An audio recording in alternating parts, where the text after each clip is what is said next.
धाराशिवमधनं तानाजी सावंत पिछाडीवर असल्याचं कळतंय। धाराशिवची महत्त्वाची लढत आणि माहीमधनं सदा सरवणकर हे देखील पिछाडीवर आहे, कारण थोड्या वेळीपूर्वी आपण पाहिलं की अमित ठाकरे आघाडीवरती। विशाल, तानाजी सावंत यांच्यासाठी अतिशय अवघड अशी ही निवडणूक आहे। कदाचित धक्कादायक निकाल सुद्धा तिथून लागू शकतो। आता बोलणं त्याच्याबद्दल योग्य ठरणार नाही। आता ते पिछाडीवर आहेत आणि त्यांना हे अपेक्षित पण होतं, कारण त्यांच्यासाठी लढाई सोपी नव्हती। मिटकरीजी पहिल्या कालात हसन मुश्रीफ, अमोल मिटकरी पहिल्या कालात हसन मुश्रीफ हे आघाडीवर असल्याचं कळतंय। समरजित घाटगे यांची पिछाडी आहे, त्याच्यामुळे ही आघाडी पिछाडी अशाच पद्धतीने सुरू राहील। पण चला, आशावादी आहात तुम्ही, अशा प्रकारे आघाडी कायम राहू शकते। समाधान बहुतेक त्या गोष्टीचं असेल, 9 जागांवर राष्ट्रवादी, 6 जागांवर शिवसेना। समाधान नाही, एकदा येऊ द्या निकाल, त्याच्यानंतर मी समाधान माझ्या चेहऱ्यावर ओसंडू। तिकडे राष्ट्रवादी एसपी 5 आणि तुम्ही 9, काहीतरी मनात होत असणार ना असं थोडं। आम्ही स्ट्राईक रेट आमचा अति उत्तम असेल, यात काही दुमत असण्याचं कारण नाही। त्यामुळे थोडं वेट अँड वॉच। फॅब्रिकेटेड आकडे नाहीये, जे आहेत ते आहेत। मी म्हणूनच जे आकडे आहेत, तुमचे आकडे काय सांगतायत? अजित दादा काय सांगतायत? अजित दादा 9 आणि शरद पवार 5। असेच आकडे तुमचे उत्तरोत्तर वाढत राहतील आणि तुतारीची पिछाट होत राहील अशी मला अपेक्षा आहे। मग रामकृष्ण हरी आता घरीच बसून वाजवा तुतारी, असंच होणार आहे। पुन्हा एकदा महाराष्ट्राची आकडेवारी, महाराष्ट्राचे आकडे पाहूया। 63 जागांचे कल हाती आलेत। महायुतीची गाडी सुसाट सुटली आहे सुरुवातीच्या कलांमध्ये। 41 जागांवरती महायुती आघाडीवर आहे। इंटरेस्टिंग गोष्ट म्हणजे तासगावमधनं रोहित पाटील आघाडीवर असल्याचं कळतं। राष्ट्रवादीचे संजय पाटील हे पिछाडीवरती आहेत आणि या रोहित पाटलाची आघाडी जर अशाच पद्धतीने राहिली तर सांगता येत नाही की जी चर्चा तासगावमध्ये आपल्याला ऐकायला मिळाली होती ती खरी ठरते की काय। पण एक सांगावं लागेल, रोहित पाटील यांच्यासाठी ही निवडणूक सुरुवातीच्या काळात खूप सोपी होती, पण नंतर ही निवडणूक खूप अवघड सुद्धा झालेली आहे। भोकरे सर, काय घडत होतं तिथं, असं काय घडलं? बरीच जातीय समीकरणं झाली आणि अजित घोरपडे जे पहिला संजय काकांच्या आधी संजय काकांना विरोध करत होते लोकसभेला, तेच परत संजय काकांच्याकडे गेल्यानंतर त्याचा परिणाम उलटा झाला तिथं आता। आणि काय उलटा झाला, धनगर समाज सुद्धा आज रोहितकडे गेला त्या बाजूला। आणि दरवेळेला संजय काकांचं आम्ही ऐकायचं का असं तिथला तो सामान्य कार्यकर्ता बोलू लागला आणि रोहितला त्याचा फायदा झाला। आणि अजितदादांचं आर पाटील यांच्याबद्दल झालेलं वक्तव्य याचाही परिणाम होऊ शकतो या ठिकाणी। आणि आर पाटलांबद्दल जे विधान केलं परिणाम झाला त्याचा। शेवटी एक सहानुभूती नावाचा प्रकार आहे तिथं। आर पाटलांच्या बद्दलची जी आपुलकी आहे आणि त्यांच्याबद्दल असं बोलल्यानंतर अजितदादांनी त्याचे रिॲक्शन आले ना, आणि ते आता दिसतंय आपल्याला। आणि त्यामुळे तासगावमध्ये सध्या रोहित पाटील आघाडीवरती आहेत। कुणाची गाडी काय स्पीडनं पुढे चाललेली आहे? महाराष्ट्र म्हणजे खास करून विदर्भातल्या त्या 62 जागा आपल्याला दिसतात माझ्या मते, त्यापैकी 10 जागांचे कल हाती आलेले आहेत आणि विदर्भातल्या 10 जागांवरती भाजप 3 जागांवरती आघाडी टिकवून आहे। राष्ट्रवादी म्हणजे घड्याळानं एका जागेवरती आघाडी घेतली आहे। काँग्रेस 3 जागांवर म्हणजे भाजप आणि काँग्रेस समसमान सध्या तरी विदर्भात, आणि इतरांच्याही 3 जागा आपल्याला आघाडीवर असल्याचं दिसतं। आश्चर्यकारकरित्या अजितदादा दुसऱ्या क्रमांकावर आहेत 6 पक्षांमध्ये। त्यामुळे आश्चर्यकारकरित्या म्हणजे मला असं म्हणायचं आहे, लोकसभेच्या तुलनेमध्ये म्हणजे अजितदादाला सगळे डोंट अंडर एस्टिमेट असं। वेगळी विधानसभेची वेगळी, विधानसभेत अजितदादांनी आता महाराष्ट्र पिंजून काढलाय, त्यामुळे आश्चर्यकारकरित्या हा जो शब्द आहे असा आहे की गुलाबी हा रंग विजयाचा असतो, गुलाबी हा रंग उत्सवाचा असतो। आमचा ज्योतिबा जो पन्हाळ्याचा दैवत आहे, त्याचा अबीर तुम्ही गुलाबी बघता। त्याच्यामुळे एखादं जितेंद्र आव्हाडांसारखं कोणी बोलून जातं आणि तुम्ही तोच धागा धरता। स्वतः विशाल परदेशींनी आज गुलाबी शर्ट घातलंय बघा, म्हणजे प्रत्येकाला तो गुलाबी रंग। मला एकाने विचारलं की तुम्ही गुलाबी जॅकेट घातलंय, ट्रेंड सुरू होईल महाराष्ट्रामध्ये, आम्हाला विश्वास आहे। म्हणून हा आश्चर्यकारक म्हणता येणार नाही की अजितदादा आश्चर्यकारक। मंदार सर, मला आणखी एक गोष्ट विचारायची, जर का हे खूप सुरुवातीचे कल आहेत, पण हे युतीचे कल जर असेच राहिले म्हणजे भाजप 1 नंबर, राष्ट्रवादी सध्या 2 नंबरवरती आहे, शिवसेना 3 नंबरवरती आहे, दादा मुख्यमंत्री पदावर दावा सांगू शकतात ठामपणे?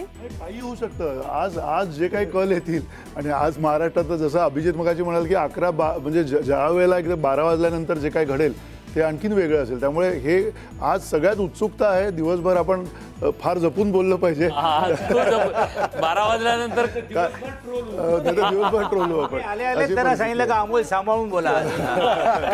कधी मैत्री ते कधी गोड ऐकतच बोलावं लागेल नाही. माहित नाही. आता त्यांनी तुतारी बद्दल काय बोलले लक्षात आलं ना. आता समजेल संध्याकाळी का मुख्यमंत्री पदाच्या रेसवरची बऱ्यापैकी सगळी आघाडीवर आहे. आता निलमताई असल्यामुळे मी काय मुख्यमंत्री पदाबाबतीत सध्या बोलणार नाही. नंतर ताई गेल्यावर बोलेल. राष्ट्रवादी अजित पवार गट 11 जागांवरती आघाडीवरती असल्याचं आपण बघतोय. आतापर्यंतचा हा सगळा कल ज्यात राष्ट्रवादी पुढे आणि तुतारी मात्र पिछाडीवरती असल्याचं आपल्याला पाहायला मिळतंय. तुलनेने तुतारी 5 जागांवरती आघाडीवर असल्याचं बघायला मिळतंय. शिवसेनेचे इंटरेस्टिंग आकडे दोन्ही शिवसेनेचे. इथे राष्ट्रवादीत आपला फरक दिसतोय. अजित पवार 11 जागांवरती आघाडी, शरद पवारांचा पक्ष 5 जागांवर आघाडी. तर तिथे शिवसेनेच्या बाबतीत काय, 6 जागांवरती शिंदेची शिवसेना आघाडीवर आहे, 5 जागांवरती उद्धव ठाकरेंची शिवसेना आघाडीवर आहे. पण ज्ञानदा ते असं करत नसतील का? नीलमताईंना काहीतरी राष्ट्रवादी अजित पवार आणि राष्ट्रवादी शरद पवार 11 + 5 16 असं पण काही गणित आहे? नीलमताईंची काहीतरी एक नाही. एक तर पहिली गोष्ट एकूण किती फेऱ्या आहेत त्याच्यानुसार कलांचा विचार केलेला जास्त योग्य राहील. मगापासून आपण ते बोलतोच आहे. दुसरं असं आहे की कोणी किती जागा लढवल्या आहेत या प्रश्नानुसार स्ट्रायकिंग रेट बदलू शकतो. परंतु आत्ताच कुठल्या निष्कर्षाला जाणं बरोबर नाही एक. आणि दुसरं असं की जी चर्चा तुम्ही म्हणताय की आता संख्या आल्यावर काय होईल किंवा काय नाही, परंतु माझ्या माहितीप्रमाणे तिन्ही पक्षाच्या नेत्यांनी सर्व शक्यता विचार करून सर्व संभाव्य साधारणपणे विचार मंथन केलेलं आहे. मुख्यमंत्री पण ठरलेला नाहीये, परंतु त्याच्या संदर्भामध्ये काय काय शक्यता असू शकतात त्याच्यावर त्यांनी तिघच जण ते बोलत असल्यामुळे नाही ते तिघच जण बोलत असल्यामुळे कुठल्याही चॅनेलला ती बातमी आलेली नाहीये आणि आधी येईल असं मला वाटत नाही. एवढी काळजी नक्की घेतली यावेळेस तुम्ही ताई की तुमच्यात खोलीत काय चाललंय हे बाहेर आलं नाही पाहिजे. आम्ही तुम्ही स्वतः शुभेच्छुक असाल ना तुमच्या नेत्यांबद्दल. एकत्र खोलीत घेऊन चर्चा केली आहे. गेल्या वेळेला बंद दाराड काय झालं त्याच्यावरनं सगळं रामायण घडलं. तर यावेळेला सगळे होते का बंद दाराड? नेमकं चर्चा बंद दाराड जे होते त्यातले कोण बोलत होते किंवा कोण नाही ते जे होते त्यांनाच माहिती आहे प्रत्यक्षात काय झालं ते. परंतु आम्हाला जे काही माहिती कळली आणि खूप चांगली चर्चा याच्यासाठी झाली की एक माणूस एक बोलतोय, दुसरा माणूस दुसरा बोलतोय, त्या चर्चेत जे झालंच नाही तेच घडलं अशी चर्चा होते. अनौपचारिक चर्चा कार्यकर्त्यांपर्यंत पोहोचते आणि औपचारिक काय घडलं हेच कोणाला कळत नाही. तर या सगळ्या गोष्टी झाल्या नाहीत आणि याला कारण आमचे तिन्ही शीर्षस्थ नेते जे आहेत, शिंदेसाहेब, आणखीन अजितदादा, आणखीन देवेंद्रजी फडणवीस, या तिघांच्या चर्चेमुळे आपण म्हणायचो की पूर्वी भिंतीला कान असतात, पण तसे भिंतीचे कान बातम्या द्यायच्या थांबल्या. ही चर्चा पब्लिक कधी होणार आहे? निकालानंतर? दुपारीच. अच्छा, दुपारी होणार आहे.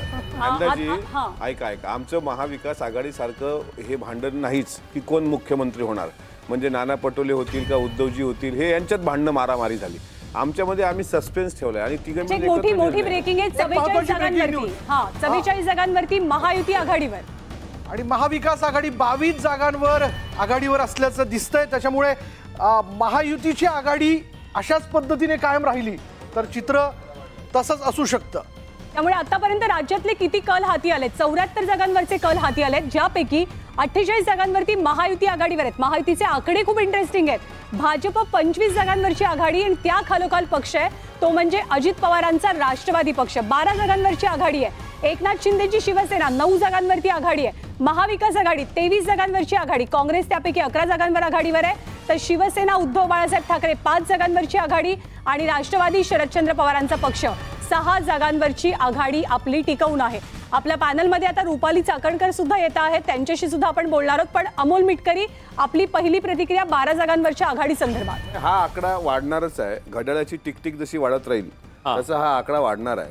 आणि जसं नीलमताई म्हणतात की एकदम, मला माहित आहे ऑफ द रेकॉर्ड नीलमताई हे म्हणतील तू एकदम कुठल्या निकषावर जाऊ नको, हे मी मान्य करून चालतो. पण त्यांचा सर्वांचा आदर ठेवून एवढं सांगेल की आम्हाला कॉन्फिडंट आहे आमच्या जागा ह्या चांगल्या पद्धतीने येतील आणि त्याची ही सुरुवात आहे. बारामतीमध्ये सुद्धा मोठे दादा अजित पवार हे आघाडीवर असल्याचं या ठिकाणी दिसतंय. जालन्यात अर्जुन खोतकर आघाडीवर असल्याचं बघायला मिळतंय. जेव्हा की दिफाडमधनं देखील विलास आपण बघितलं. अनिल कदम यांनी आघाडी घेतलेली काका बनकर यांच्या विरोधात. नीलमताई नाहीये 2014 पर्यंत 2005 2009 या दोन्ही निवडणुकांमध्ये मी दुसऱ्या एका वाहिनीवर जायचे आणि IBN वरती लोकमतवरती मला 2014 मध्ये खूप सगळ्यांनी आग्रह केला की तुम्ही आला पाहिजेत. आणि त्यावेळेपासून आम्ही जिंकायला सुरुवात झाली. त्यामुळे आज पहिल्यांदा किती मनमोकळे हसले सगळे. मला तेव्हा तुम्ही मालवण मधले मासे देखील उत्तम लागले, पण काटेही म्हणून मोठे सचिन भाऊ असं पण म्हणाले मी आठवतं. इथंच येणार म्हणून. हे आम्हाला लक्की आहे. नाही पण तेव्हा जे एकत्र होते ती थोडीशी परिस्थिती. रुपालीताई, आत्ताचे आकडे बघून तुमची पहिली कमेंट. महायुतीचा आकडा 48 आणि त्यापैकी अजितदादांचा आकडा 12च आहे. 2-2.5 वर्षामध्ये महायुतीने लोकांना ज्या आश्वासनांच्या माध्यमातून जी वचनं दिली ती पूर्ण केली. म्हणजे आम्ही जाहीरनामा नाही तर वचननामाच दिला आणि तो प्रत्यक्षात आणला आणि महाराष्ट्राच्या जनतेने त्यावरती कामाच्या माध्यमातून विश्वास ठेवला. लोकसभेच्या निवडणुकीमध्ये आपण पाहिलं असेल, महाविकास आघाडीने खूप फेक नेरेटिव्ह सेट केले आणि खरं तर त्या फेक नेरेटिव्हमध्ये संविधान बदलाची भाषा असेल, कुठे सिंपती असेल, कुठे जातीचं राजकारण असेल आणि याच्यावरती कुठेतरी त्यांना निवडणुका जिंकता आल्या.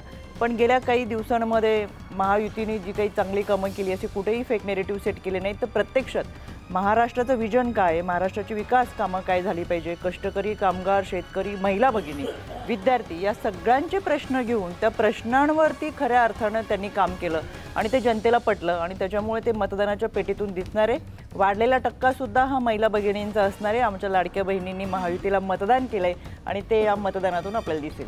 आत्ताची आकडेवारी काय? लेटेस्ट आकडेवारी महाराष्ट्राची 76 जागांची 288 पैकी 76 मतदारसंघातली आघाडी. महायुती 49 म्हणजे अर्धशतकापर्यंत महायुती कलांच्या बाबतीत पोहोचलेली आहे. भाजप यापैकी 26 जागांवरती लीड करते, शिवसेना 9 तर अजित पवारांची राष्ट्रवादी 11. महाविकास आघाडीचं काय चित्र? 25 जागांची आकडेवारी महाविकास आघाडीची त्यांच्या बाजूनं फॉर दिसतेय.